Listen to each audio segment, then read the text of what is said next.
Hello friends, मैं doctor Arvind Kumar. Friends, पिछले कई सारी वीडियो में हमने पाइल्स से संबंधित वीडियो को बनाया हुआ था, कुछ इंटरनल पाइल्स, कुछ एक्सटर्नल पाइल्स। ठीक उसी प्रकार से हम आज एक और पाइल्स के बारे में बात करेंगे जो कि पाइल्स का ही रूप होता है, पाइल्स की तरह ही सारे सिम्टम्स होते हैं, जिसे हम थ्रोम्बोज्ड पाइल्स के नाम से जानते हैं।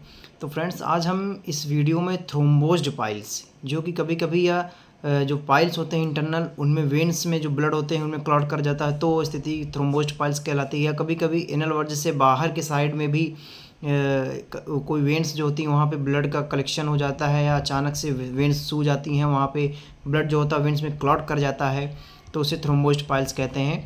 तो फ्रेंड्स, इसी के बारे में आज हम बात करेंगे, ये क्यों होता है, कैसे होता है, इसके सिम्टम्स क्या होते हैं।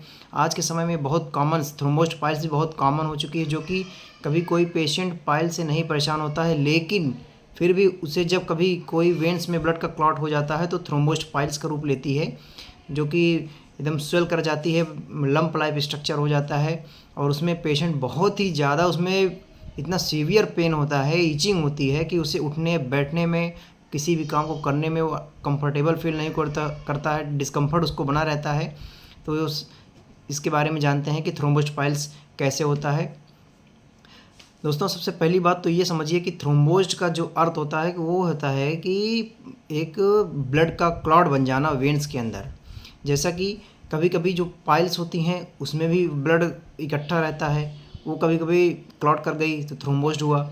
इसी प्रकार से बाहर भी होती है। अगर इसके हम काजेज के बारे में देखें तो बहुत सारे काज होते हैं, जैसे कि बहुत बहुत पेशेंट ऐसे होते हैं जो बहुत हेल्दी होते हैं, जो बहुत फैटी होते हैं, उनमें थ्रोम्बोज्ड पाइल्स होने का चांस ज़्यादा रहता है।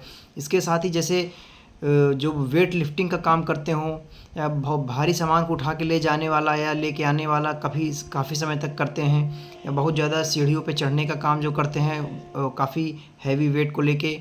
और इसके साथ जो जैसे कि वेजाइनल डिलीवरी किसी फीमेल की हुई हो तो उसमें भी बहुत ज़्यादा प्रेशर लगता है, उसके वजह से थ्रोम्बोज्ड पाइल्स होने का चांस रहता है। और इसके साथ जो बहुत स्ट्रेनिंग करते हैं, जिनको कॉन्स्टिपेशन रहता है, बहुत ज़्यादा प्रेशर के साथ या ज़ोर लगा के लैट्रिन पास करते हैं, उनमें भी थ्रोम्बोज्ड पाइल्स होने का चांस रहता है। इसके साथ जो कभी एनल कैनाल के आसपास या एनल कैनाल के अंदर जो वेन्स होती हैं उनमें कभी कभी वीकनेस आ जाती है, या वॉल जो होती हैं वो कमज़ोर हो जाती हैं, वहाँ से भी रप्चर हो जाता है, या वहाँ पे जो ब्लड का कलेक्शन वापस जो पंप करता है, वो पंप करने के बाद वापस नहीं जा पाता और वहाँ पे इकट्ठा हो जाता है, तो थ्रोम्बोज्ड पाइल्स का रूप लेती है। तो इस प्रकार से बहुत सारे काजेज़ बताए गए हैं जिससे कि थ्रोम्बोज्ड पाइल्स बनता है। और इसकी अपीयरेंस जो होती है, कभी कभी कोई पेशेंट ऐसा कंप्लेन लेके आता है आपके पास कि डॉक्टर साहब, अभी कल तक हम ठीक थे, आज सुबह हमें अचानक सी बहुत एक छोटी सी स्वेलिंग हुई और रेड पर्पल कलर का दिख रहा है, सूज आया है, उसमें लंप लाइफ स्ट्रक्चर है, और उसमें इतना सीवियर पेन है जैसे इचिंग हो रही है, और उसमें कैंची या सुई काटने जैसी पीड़ा उसमें हो रही, पेशेंट उठ बैठ नहीं पा रहा है, अनकम्फर्ट फील कर रहा है। इस प्रकार के भी कंप्लेन लेके आते हैं। वो आपको एग्जामिनेशन करने के बाद ही आप जान सकते हैं थ्रोम्बोज्ड पाइल्स या किसी और की चीज़ का उसको लक्षण हुआ है। तो ये सारे इसमें काजेज होते हैं। इसकी अपीयरेंस कैसे होती है, मतलब दिखता कैसे है, जब आप इसको एग्जामिन करेंगे तो इसमें आप रेड चेरी कलर का या पर्पल कलर का, या इसमें थक्के टाइप का खून का थक्का इसमें दिखाई देगा आपको, और साथ में उसमें लंप लाइफ स्ट्रक्चर स्वेलिंग की होती है, वो जो कि एक जगह पे स्थिर होती है, वो मूवेबल नहीं होती है। और उसको जब आप फील करेंगे या टच करेंगे तो उसमें इतना सीवियर पेन होता है कि पेशेंट दर्द से ही चिल्ला देता है, कि उसको इतना, मतलब उसको तकलीफ़ होती है, वो भी सोचता है कि इसको जल्द से जल्द इसको निकालिए, हम इसमें इतना तकलीफ़ होती है। तो फ्रेंड्स, ये सारे काजेज हैं। इसकी अपीयरेंस हुई है, दो प्रकार का होता है, जैसे इंटरनल और एक्सटर्नल। इंटरनल का मतलब ये हो गया, इंटरनल थ्रोम्बोज्ड पाइल्स का मतलब जैसे कि बहुत से पेशेंट जिनमें प्राइमरी और सेकेंडरी हेमोरॉइड्स होता है, उसमें भी वेन्स होती हैं, उन वेन्स में अगर ब्लड का कलेक्शन हो गया और वो क्लॉट बन गया तो वो इंटरनल हेमोरॉइड्स या इंटरनल थ्रोम्बोज्ड पाइल्स कहलाएंगी। इसके अलावा एनल वर्ज के बाहर चारों तरफ एनल कैनाल के वेन्स होती हैं, वहाँ पे जैसे अत्यधिक वेट लिफ्टिंग का काम किया कोई, या बहुत समय तक कॉन्स्टिपेशन बना रहा, या स्ट्रेनिंग किया, बहुत ज़्यादा जोर लगा के लैट्रिन स्टूल पास किया, तो वहाँ पर भी वो वेन्स जो होती हैं उसमें ब्लड का कलेक्शन बढ़ता है और वो वहाँ पे थ्रोम्बोज कर जाती हैं, और वहाँ पर लंप लाइफ स्ट्रक्चर हो जाता है, उसे एक्सटर्नल थ्रोम्बोज्ड पाइल्स कहते हैं। तो ये दो प्रकार की होती हैं। अपीयरेंस समझ गए किस प्रकार का होता है। इसके बाद में साइन एंड सिम्टम्स समझिए।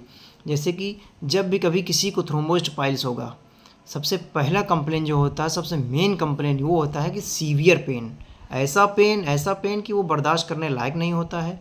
पेशेंट तुरंत भागते भागते आपके पास आएगा कि डॉक्टर साहब मुझे यहाँ पे ऐसी समस्या हुई, पता नहीं क्या सूज आया है और उसमें इतना दर्द हो रहा है कि हम उसको बर्दाश्त नहीं कर पा रहे हैं। तो उसमें पहला कंप्लेन जो सीवियर पेन का होता है, दूसरा कंप्लेन उसमें इचिंग होती है, तीसरा उसमें स्वेलिंग लम्प लाइक स्ट्रक्चर रहता है, और चौथा कि वो जैसे कभी बैठना चाहेगा या कुछ काम करना चाहेगा तो उसको इतना डिस्कम्फर्ट होगा कि वो सही से सीधे बैठ नहीं सकता है, या जब बैठेगा तो उसको जैसे कांटे जैसा उसमें चुभन महसूस होती रहती है।